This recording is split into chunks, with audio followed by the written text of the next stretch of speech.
इसलिए हरिशरणम भगवान की शरण में होकर खूब नाम जप करो। ब्रह्मा भी प्रणाम करते हैं भगवान के भक्त को। भजन के सिवा कोई काम पर विजय नहीं प्राप्त कर सकता, चाहे जितना ज्ञान हो जाए। और अंत में यह निश्चय किया कि सब व्यर्थ है। यही खास बात, ये सब व्यर्थ है। 133 अश्वमेध, ये सब दानपन। अगर जीवन में भजन नहीं भगवान का तो सब बेकार है। और भजन नहीं है तो ऊपर से लेके नीचे तक हाहाकार मचाए हैं ये विकार, काम, क्रोध, लोभ, मोह, मद, मत्सर। जिस बड़ों के ऊपर अपराध कौन अंगुली निर्दिष्ट करे? नहीं तो भारत की नींव भरत जी से भगवान श्री राम, जब बाली ने पूछा क्यों मारा छुप के, भगवान का भजन छूटा तो ब्रह्मा की भी खोपड़ी में काम अपना प्रभाव दिखा दिया। हम तो ब्रह्मा के रचे हुए। ऐसे शब्द नहीं, ये देवी है, कोई साधारण नारी नहीं। और तुम्हें अपने पुत्र के लक्षण नहीं दिखाई दे रहे? सिंह की वत खड़ा है दरबार में। अगर भगवान का भजन छूटा तो हनुमान जी महाराज कह रहे, कह हनुमंत विपति प्रभु सोई, जब तो सुमिरन भजन न होई। इसलिए भगवान में लगो, खूब नाम जप करो, धर्म पूर्वक आचरण करो, जीवन आनंदमय हो जाएगा। अन्य युगों से महान कृपालु कलिकाल है।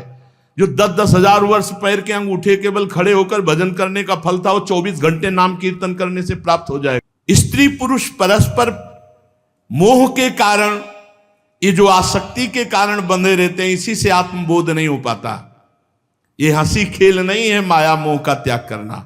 स्वजन संबंधियों का जो एक जगह इकट्ठा होना, उनका आकर्षण होना, ये बहुत बड़ा माया का फंदा। इससे अलग होना बहुत कठिन है। कोई श्री कृष्ण कृपा पात्र ही ऐसा अनुभव करता है कि भोगों में सुख नहीं है, संसार के संबंध मिथ्या हैं, और अपने चित्त को निरंतर परमात्मा में लगाकर भगवान वासुदेव को प्राप्त होता है। परीक्षित, जिस महाराज पुरु की बात कर रहे हैं, उन्हीं के वंश में तुम्हारा जन्म हुआ है। पुरुवंशी परीक्षित है। इसी वंश के वंशधर बड़े राजर्षि ब्रह्मर्षि हुए हैं। पुरु का जन्मेजय का प्रचीनवान का प्रवीर का नमस्यु का पुत्र हुआ चारुपद से सुद्यु से बहुगो से संयात से अहयाति और अहयात से रौद्राक्ष। विश्वात्मा प्रधान प्राण से जैसे 10 इंद्रियां होती है, वैसे घृताची अप्सरा के गर्भ से रौद्राश्व के 10 पुत्र हुए। ऋतेयु, कुक्षेयु, स्थंडलेयु, कृत्ययु, जलेयु, संतेयु, धर्मेयु, सत्ययु, व्रतेयु और बनेयु। परीक्षित, उन्हीं से ऋतेयु का पुत्र हुए रंतिभार। रंतिभार के 3 पुत्र हुए, सुमति, ध्रुव, अप्रतिरथ। और अप्रतिरथ का पुत्र हुआ कर्ण ऋषि का मेधातिथि के पुष्करणवादी ब्राह्मण हुए। और सुमति का पुत्र रैभ्य और रैभ्य के दुष्यंत हुए। एक बार महाराज दुष्यंत वन में सैनिकों के साथ शिकार खेलने के लिए गए हुए थे, तो पास में कर्ण ऋषि का आश्रम था। तो ऋषियों के आश्रम में प्रवेश होने की मर्यादा थी। कोई भी सैनिक नहीं, कोई भी अस्त्र शस्त्र नहीं, और कोई ताज नहीं और कोई पादुका नहीं। साधारण वेश में महाराज दुष्यंत 2 अंगरक्षकों के साथ। और उस समय कर्ण ऋषि आश्रम में थे नहीं। उस समय एक सुंदरी देवी, जो लक्ष्मी के समान अंग कांति वाली, जिससे पूरा आश्रम जगमगा रहा था, उसे देख करके दुष्यंत जी मोहित और घबरा गए। शकुंतला, मेनका की पुत्री। मेनका भगवान विश्वामित्र जी के संसर्ग से ये शकुंतला का प्रादुर्भाव हुआ था, जिसका कर्ण ऋषि ने पालन पोषण। और कर्ण ऋषि कहीं गए हुए थे, तो आश्रम में देवी शकुंतला को देखा, जो देवी स्वरूप है। मोहित हो गए, भयभीत हो गए। भयभीत इसलिए हो गए कि ऋषि का अपराध बन जाएगा, और मोहित हो गए। भगवान का विधान, बहुत नम्रता पूर्वक अंदर गए और हाथ जोड़कर बातचीत की, मैं कर्ण ऋषि से मिलने आया हूं, तो महाराज तो नहीं। शकुंतला को देखने से दुष्यंत जी के हृदय में भाव बदल गया। उनका, देवी मैं साफ आपसे कह रहा हूं, आज तक मेरा मन कभी किसी को देखकर विकार युक्त नहीं हुआ। क्षमा चाहता हूं, आपको देखकर ऐसा विकारयुक्त हो रहा मानो आप हमारी पत्नी बनेंगी। तो मुस्कुराते हुए शकुंतला जी ने कहा, कमल दल के समान सुंदर नेत्र वाले, आप हमारा परिचय भी तो जानते हो। मेरे हृदय का आकर्षण आपके प्रति हो रहा है, इसका मतलब कोई दैवी विधान है, क्योंकि दोनों पवित्र हैं। मैं स्पष्ट आपसे कहना चाहता हूं कि पूर्ववंशियों का चित्त कभी अधर्म में नहीं झुक सकता, और मेरा मन तुम्हारी तरफ आकर्षित हुआ। तो शकुंतला ने कहा, मैं विश्वामित्र की पुत्री हूं, मेनका अप्सरा मेरी मां है जो मुझे छोड़कर चली गई, और मेरा पालन पोषण और मेरे साक्षी पवित्रता के महर्षि कर्ण हैं। वीर शिरोमणे, आपने पवित्र भाव से अपनी भावना व्यक्त की, इसलिए कमल नयन आप यहां बैठिए और मेरा आदर सत्कार स्वीकार कीजिए। दुष्यंत ने कहा, सुंदरी तुम कुशिक वंश में उत्पन्न हो, तो मेरा मन ठीक जगह गया, क्योंकि अधर्म की वृत्ति मेरे में कभी नहीं है। तो आप राजकन्या हो, तो आप अपने योग्य पति का वर्ण कर सकती हो। मैं चक्रवर्ती सम्राट महाराज दुष्यंत हूं। शकुंतला की वृत्ति घबराहट में तो हुई कि बिना कर्ण ऋषि के स्वीकृति कर ले और ऋषि आके शाप दे दे। शकुंतला स्वीकृति घबराहट से युक्त होकर के दी।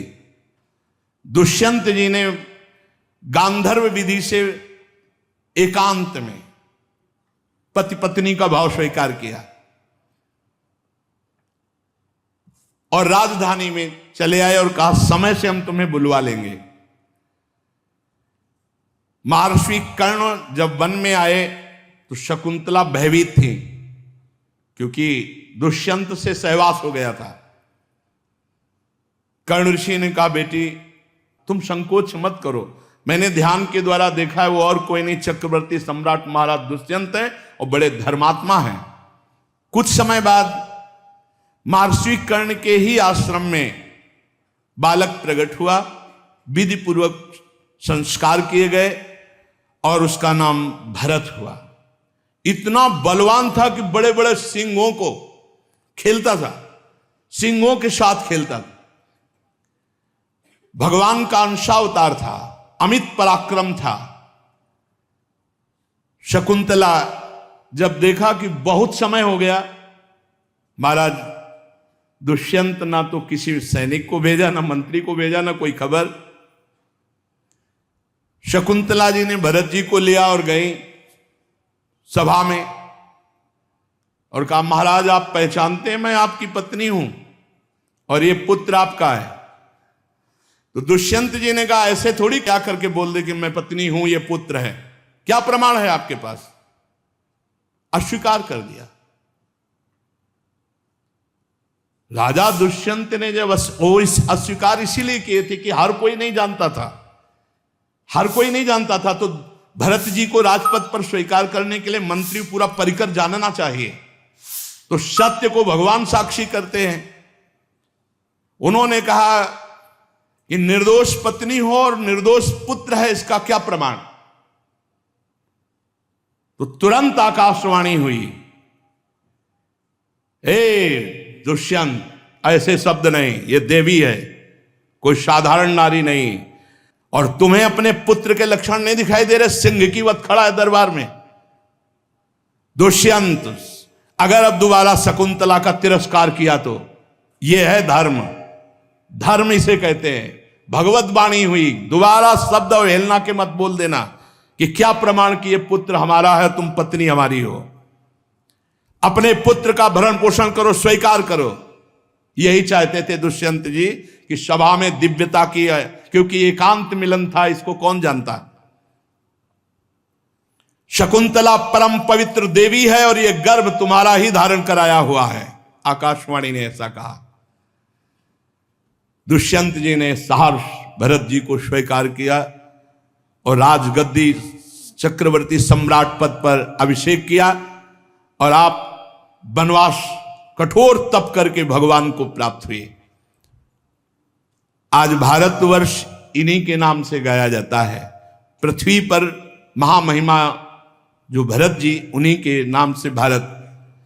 उनके दाहिने हाथ में सुदर्शन चक्र का चिन्ह था, पैरों में कमल कोश था, और महाराज्याभिषेक की विधि से उनको राजपद पर अभिषिक्त किया गया।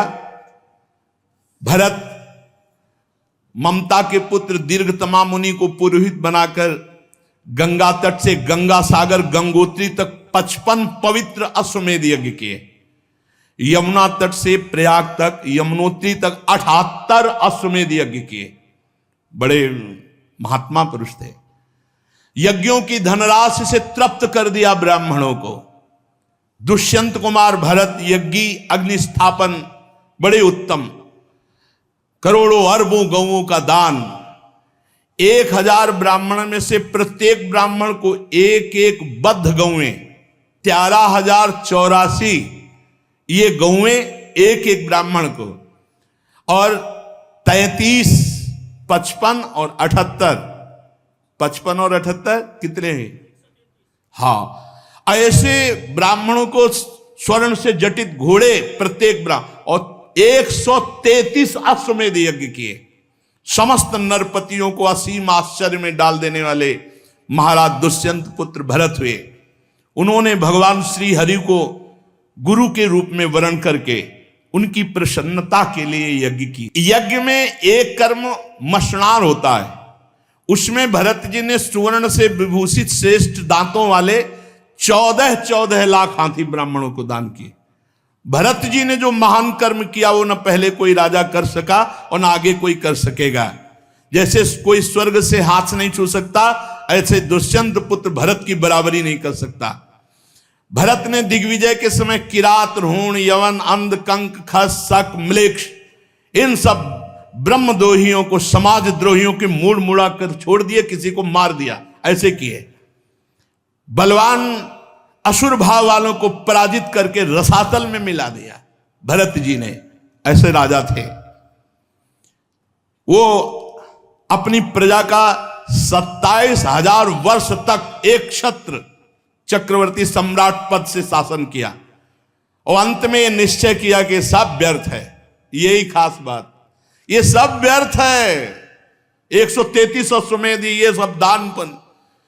उन्होंने सार्वभौम संपत्ति, अखंड शासन, जीवन सब कुछ मिथ्या समझकर उदासीन हो गए। ये सब व्यर्थ है, भगवान की प्राप्ति ही सत्य है। सोचो, ऐसे ऐसे सम्राटों को बाद में अनुभव हुआ कि ये सब व्यर्थ है। विदर्भ राज की 3 कन्याएं भरत की पत्नियां थी, उनसे पुत्र हुए। भरत ने देखा और कहा, ये बच्चे मेरे अनुरूप नहीं है। तो माताओं ने उन बच्चों को ही, भरत के कोई संतान नहीं हुई, जो हुई थी उनको स्वीकार नहीं किया, मेरे अनुरूप नहीं। तब मरुदगणों ने प्रसन्न होकर भरत को भरद्वाज नामक पुत्र प्रदान किया। भरद्वाज की उत्पत्ति बड़ी गुप्त रीति की है। बड़ा भजन के सिवा कोई काम पर विजय नहीं प्राप्त कर सकता, चाहे जितना ज्ञान हो जाए। भरद्वाज की उत्पत्ति का बड़ा सूक्ष्म विषय, इसलिए ज्यादा इनको खोलकर नहीं कहा जाता, और इनमें गूढ़ रहस्य होता है। तो बृहस्पति जी की भाई थे उतथ्य ऋषि, बड़ा विचित्र। अब महाराज बृहस्पति जी परम ज्ञानी है। बृहस्पति जी जैसा ज्ञान किसको है? अपने भाई उतथ्य की पत्नी, बृहस्पति जी ने जब उतथ्य की पत्नी से सहवास करना चाहा तो उसमें पहले से गर्भ था, बलपूर्वक गर्भाधान किया। ये देव उत्पत्ति है। उतथ्य जी की पत्नी का नाम ममता था, वो बहुत भयभीत हो गई। उस समय जो पुत्र हुआ भरद्वाज, उनका नाम हुआ भरद्वाज ऋषि, परम पावन महात्मा। अब ये साधारण क्रियाएं तो है नहीं ना, देव उत्पत्ति है। महापुरुष भरद्वाज जी ऋषि, भरद्वाज ऋषि के गोत्र चलते हैं। अब बृहस्पति जी ने छोड़ दिया और उतथ्य जी ने स्वीकार नहीं किया, तो उस पुत्र को मरुदगणों ने ले लिया और वो महाराज भरत को पुत्र रूप में प्रदान किया, जो भरद्वाज जी उनके पुत्र हुए। इस तरह से मरुदगणों के द्वारा पालित भरद्वाज ऋषि का भरत जी का पुत्र बनना और भारत की नींव भरत जी से, और ये महान धर्मात्मा पुरुषों के पावन चरित्र सुनकर यही निर्णय है, अगर जीवन में भजन नहीं भगवान का तो सब बेकार है, और भजन नहीं है तो ऊपर से लेके नीचे तक हाहाकार मचाए हैं ये विकार काम क्रोध लोभ मोह मद मत्सर। जिस बड़ों के ऊपर अपराध कौन अंगुली निर्दिष्ट करे? नहीं तो भगवान श्री राम जब बाली ने पूछा क्यों मारा छुप के, तो कहा अनुज वधु भगनी सुत नारी सुनसठ ये कन्या समचारी इन्हीं कुदृष्टि बिलोक जोई ताई बधे कछ। बड़ी ऊंचाई से गड़बड़ी हो जाती है। सरस्वती जी प्रकट हुई, भगवान ब्रह्मा जी की बुद्धि चकरा गई। रूप सौंदर्य देखकर मरीच आदि ऋषियों ने कहा ऐसा तो अपराध मत करो महाराज, पुत्री की तरफ गलत दृष्टि। भगवान का भजन छूटा तो ब्रह्मा की भी खोपड़ी में काम अपना प्रभाव दिखा दिया। हम तो ब्रह्मा के रचे हुए हैं। अगर भगवान का भजन छूटा तो हनुमान जी महाराज कह रहे कह हनुमंत विपति प्रभु सोई जब तो सुमिरन भजन न होई। इसलिए एकमात्र भगवान का नाम जहां से सत्संग प्रारंभ हुआ, अगर नाम पकड़े हो तो माया पर विजय प्राप्त हो जाती, नहीं तो ऊपर से नीचे तक आ ब्रह्म स्तंभ पर्यंतम सर्वम मायामयम जगत, कौन रक्षा करने वाला है भगवान के सिवा। ऐसी प्रचंड दैवी भगवान की माया है, सबको मोहित कर लेती है। इसलिए हरिश शरणम भगवान की शरण में होकर खूब नाम जप करो। ब्रह्मा भी प्रणाम करते हैं भगवान के भक्त को, क्योंकि वो भगवान का निर्विकार भक्त परम पद का अधिकारी, जिसे ब्रह्मा भी नमस्कार करते हैं। ब्रह्मलोक तक माया का प्रभाव है। आप ब्रह्म भूलान लोकन पुनरावर्तिनो अर्जुन, एकमात्र केवल भगवान की शरण। तो भगवान की शरण में होकर खूब नाम जप करो। इन सब चरित्रों को सुनने से लगता है इतना वैभव, और बाद में कुछ नहीं, सब छोड़कर वनवास करके भगवान की प्राप्ति, तो पीछे समय काहे को बर्बाद करे। भगवान में लगो, खूब नाम जप करो, धर्म पूर्वक आचरण करो, जीवन आनंदमय हो जाएगा। और कलिकाल में बहुत जल्दी भगवत प्राप्ति होती है। अन्य युगों से महान कृपालु कलिकाल है। जो 10-10 हजार वर्ष पैर के अंगूठे केवल खड़े होकर भजन करने का फल था, वो 24 घंटे नाम कीर्तन करने से प्राप्त हो जाएगा। कलयुग समयुग आन नहीं, जो नर कर विश्वास, गाय राम गुण गण विमल भव बिन तरह प्रयास। श्री राधा वल्लभ लाल।